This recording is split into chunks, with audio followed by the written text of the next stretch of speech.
नमस्कार, स्वागत है आप सभी का एनएफ न्यूज पर। मैं हूं आपके साथ रोहित।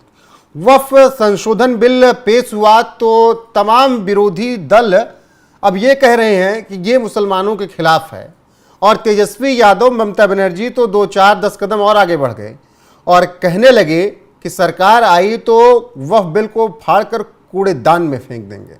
जी हाँ, संविधान की बात करने वाले संसद में बने कानून को मानने को तैयार नहीं है। पंकज प्रसून जी।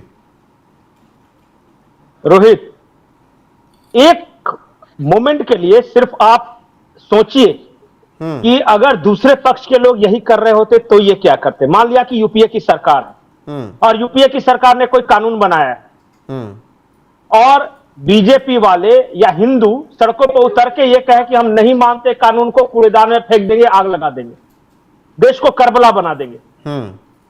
जरा सोचिए तब क्या होता।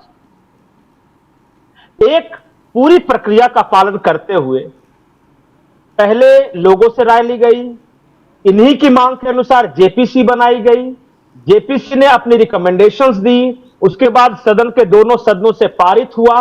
यह पूरा प्रोसेस फॉलो किया गया है, डेमोक्रेटिक प्रोसेस, और यह कह रहे कि हम नहीं मानेंगे। एक क्षण के लिए सोचिए कि अगर हर कोई ऐसा कहना शुरू कर दे कि जो मेरे मन का नहीं हुआ उसको हम नहीं मानेंगे, कल को जाके कोई सिख कह दे कि तुमने कानून बनाया तो बना लो लेकिन हम नहीं मानेंगे, या कोई जैन कह दे कि हम नहीं मानेंगे, और हिंदू संगठन कह दे कि अगर तुमने जो कानून बनाया उसको हम कूड़े के ढेर में फेंक देंगे, देश को करबला बना देंगे। या करबला तो ये कहते बोल दे कि हम जलियांवाला बाग बना देंगे, तो कैसे चलेगा देश। नहीं, पिताजी तो कहते थे कि वक्फ बोर्ड मनमानी करता है, सब कुछ लूट ले रहा है, दावा ठोक दे रहा है। बेटे को बात पिताजी की भी समझ में आई क्या? तो स्कूल में तो नहीं पढ़े, पिता की बातें भी नहीं सीखी, वहां भी पढ़ाई नहीं की। ये मैं आपको बताता हूं, जो लालू यादव कह रहे थे पटना का डक बंगला चौराहा है, सबसे प्राइम लोकेशन है वो पटना में, और समझिए कि जितने धरना प्रदर्शन पहले होते थे, अब आजकल हो रहा है कि नहीं पता है, वहीं पे होते थे। वहां की प्रॉपर्टी पे वक्फ ने दावा ठोक दिया था। पता नहीं उस केस का क्या हुआ, लेकिन लालू यादव उसी का रेफरेंस देके लोकसभा में कह रहे थे कि वक्फ मनमाना रवैया अपना रहा है, कड़ा नियम बनाना चाहिए उनके खिलाफ, ऐसा नहीं चलेगा कि जो दावा कर दे। लेकिन उस वक्त यूपीए की सरकार थी इसलिए लालू यादव कह रहे थे, अब चूंकि एनडीए की सरकार है इसलिए बेटे विरोध कर रहे हैं। एक बार सुनाइए क्या कह रहे हैं, उसके बाद ही बिल्कुल तेजस्वी यादव का बयान सुनाते हैं, फिर चर्चा को आगे बढ़ाते हैं।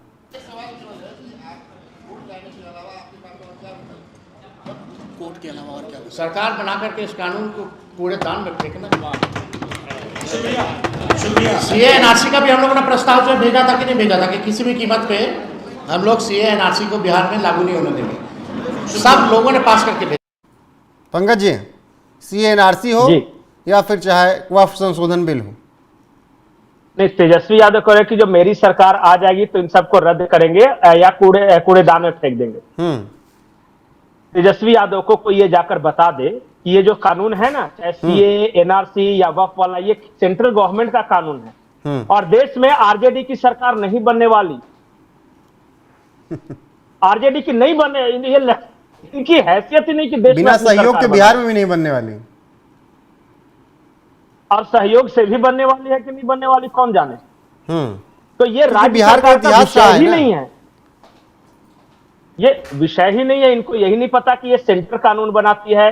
अगर मान लिया कल को कांग्रेस अगर कह देती कि हमारी सरकार आ जाएगी अगर केंद्र में तो हम इसे रद्द कर देंगे, तब एक क्षण के लिए मान सकते थे कि बीजेपी के नहीं तो कांग्रेस की बन सकती है। शिवसेना यूबीटी ने तो छोड़ दिया पंकज जी, शिवसेना यूबीटी ने छोड़ दिया, कह दिया हमारे लिए चैप्टर क्लोज, अब इस मुद्दे पे कोई चर्चा नहीं। शिवसेना यूबीटी के साथ संकट क्या था कि कांग्रेस का साथ दिखाना था पॉलिटिकली, और अब क्या है अपने वोटरों को रिझाना है, इसलिए उन्होंने जैसे ही संसद की कार्रवाई समाप्त हुई, इनकी कार्रवाई समाप्त हो गई, बोले कि अरे बाप रे सॉरी कच्ची। अब जाके मुंबई में कहेंगे कि देखिए वो सब तो आप समझ ही रहे, राजनीतिक मजबूरियां होती है, हम हैं तो हिंदूवादी ही, लेकिन क्या करें, बीजेपी हमें ले नहीं रही है तो हम। लेकिन ममता बनर्जी भी यही बात कह रही हैं। नहीं, ममता बनर्जी और तेजस्वी यादव की बातों में फर्क है। ममता बनर्जी कह रही है कि कल को कोई और सरकार आएगी तो हम इसी तरह एक नया बिल ले आएंगे और इस बिल को पलट देंगे। तो ठीक है, अगर ममता बनर्जी या इस तरह की कोई सरकार आ जाए और मोदी सरकार के सारे कानूनों को पलट दे तो देखा जाएगा कुछ वक्त क्या होता है। लेकिन तेजस्वी यादव कह रहे हैं कि हम तो, हमारी सरकार आएगी तो फाड़ कर कूड़ेदान में डाल देंगे। भारत सरकार द्वारा और संसद के दोनों सदनों द्वारा पारित नियमों के बिल बारे और में ऐसा प्रस्ताव नहीं फाड़ना कहा कहां जाता। से, ये बिल और प्रस्ताव फाड़ने की सोच कहां से सीख ली है? समझ ही रहे आप, दर्शक भी समझ गए।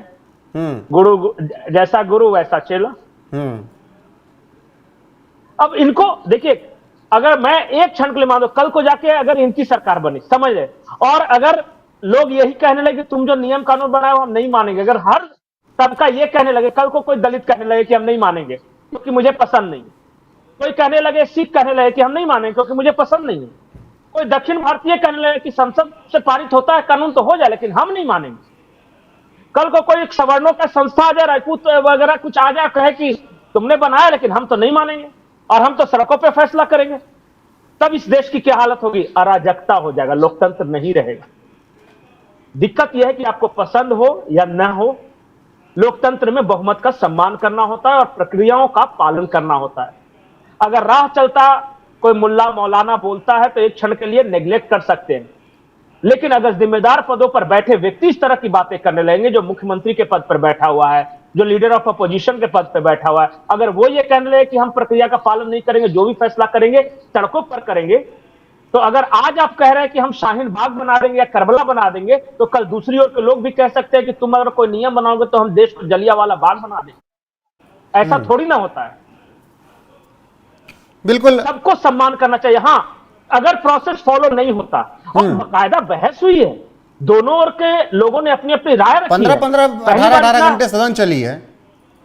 पहली बार बिना शोर शराबे के, बिना हंगामे के दोनों ओर से तर्कपूर्ण तथ्य रखे गए हैं और सब कुछ प्रक्रिया कितना। लेकिन पंकज जी, मौलवी मौलाना तो फेल रहे मुसलमानों को भड़काने में, सड़क पर उतारने में, तो क्या अब इन लोगों ने जिम्मेदारी ले ली है क्या? ये मुझे ऐसा लगता है कि ये कुछ नहीं करेंगे, ये अपने टारगेट वोटर्स को सिर्फ संबोधित कर रहे हैं। इनको पता है कि मेरे जो वोटर्स है ना, वो यही भाषा समझते हैं, उनको यही अच्छा लगता है। अगर मैं उन्हें तथ्य, कानून और प्रक्रिया बताने लगूंगा तो कोई मुझे वोट नहीं देगा, इसलिए सारी कवायद एक तरफ, वो सीधे कह दूंगा कि आग लगा दूंगा देश में, तब बोलेंगे वाह वाह, बोला तो यही बोला, तेजस्वी बोला, मर्द का बच्चा तो यही है, बाकी तो सब ऐसे ही है इस तरह के लोग अपने देश में। समझदारी बहुत कीमती चीज है, हर किसी के पास नहीं है, और समझदारी से अगर ठंडे दिमाग से सोचेंगे तो सारी प्रक्रियाओं का पालन करते हुए भारत के संसद की दोनों सदनों ने पास किया है, पूरी तरह से अच्छी तरह से कानून बनाया, और कानून एक बार बन गया तो हर किसी को पालन करना, ये बात अमित शाह ने कहा कि ये बकवास नहीं चलेगी, संसद का कानून है, देश की संसद का कानून है, सबको मानना पड़ेगा, एक एक को मानना पड़ेगा।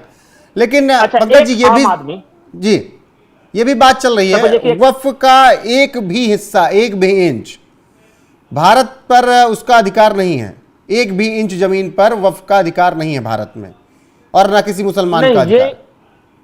यही तो मैं कह रहा हूं कि अगर आप इस तरह की क्रिया करेंगे तो दूसरी तरफ से प्रतिक्रिया आएगी। और ये जैसे सोशल मीडिया पर मैं देख रहा था, तमाम लोग ऐसी बातें कह रहे हैं क्योंकि कहा गया कि पाकिस्तान मांगा था जो मिल गया, और पूज्य मातृभूमि का 32% भाग उन्हें मिला, 8% मुसलमानों को 32% जमीन कैसे मिल गई? नहीं, मांगा 32% कि सारे मुसलमान उधर चल जाएंगे, और गए सिर्फ 8% मुसलमान ही गए, बाकी रह गए यहां पे। तो बताइए कि फिर से वही प्रक्रिया आपने शुरू कर दी है। अगर मांग लिया था अपने लिए तो चले जाते। जब दो भाइयों में बंटवारा होता है तो दोनों अपनी अपनी संपत्ति लेकर बैठ जाते हैं, अपने अपने तरह से जीवन जीते हैं, लेकिन फिर कोई छोटा भाई आकर बोले कि मेरी संपत्ति तो मेरी हुई, लेकिन जो बड़े की संपत्ति है उसमें फिर से मुझे हिस्सेदारी चाहिए, तो इसको क्या कहेंगे? इसको कहेंगे बेईमानी। और हम लोग समझ, अच्छा रोहित, मैं ये जो बात बता रहा था, सोचिए कि आज बड़े पदों पर बैठे लोग कह रहे हैं कि हम संसद द्वारा पास किए कानून को नहीं मानते। कल को एक आम आदमी जाए और किसी कोर्ट में कह दे कि हम तुम्हारे कानून को नहीं मानते, हम नहीं मानेंगे क्योंकि मेरा मन नहीं है, बताइए उस आम आदमी के साथ कोर्ट क्या करेगी? बिल्कुल, मुझे तो लग रहा है कि आम आदमी की जिंदगी बीत जाएगी चक्की पीसते पीसते, जेल में डाल देगी। लेकिन ये खुलेआम बोल रहे हैं भारत सरकार के कानून को हम नहीं मानेंगे, और एक ने तो आपत्तिजनक बात कही कि हम कूड़ेदान में फेंक देंगे। क्या होना चाहिए आप बताइए? और ये संविधान की कॉपियां लहराते हुए घूमते हैं, सबसे बड़ी बात। नहीं, भारत सरकार द्वारा संसद के दोनों सदनों में पारित, राष्ट्रपति द्वारा अनुमोदित किसी कानून को अगर कोई कह दे कि नहीं मानेंगे और हम उसमें आग लगा देंगे, तो कानूनन उन्हें उसे क्या सजा मिलनी चाहिए और तेजस्वी यादव के खिलाफ मुकदमा क्यों नहीं होना चाहिए। इस तरह की भाषा बिल्कुल पंकज जी, जिस तरीके का भाषा का प्रयोग किया जा रहा है, ये न महज भारत की संसद का अपमान है, बल्कि उस 30 से 40 घंटे जो चर्चा हुई उसका अपमान है। और बहुत शानदार तरीके से चर्चा हुई और सवाल जवाब हुए, तीखी आलोचनाएं भी हुई, लेकिन आखिरकार बहुमत के साथ पास किया गया। ऐसे में तेजस्वी जो बयान दे रहे हैं उन्हें विचार करना चाहिए कि क्या कुछ कह रहे हैं, और पिता को भी एक बार सुन लेना चाहिए कि वह बोर्ड पर उनकी राय क्या है। बाकी आप लोग तेजस्वी यादव के इस बयान पर क्या कुछ कहना चाहते हैं, कमेंट में अपनी राय जरूर दीजिएगा। बने रहेगा हमारे साथ। नमस्कार।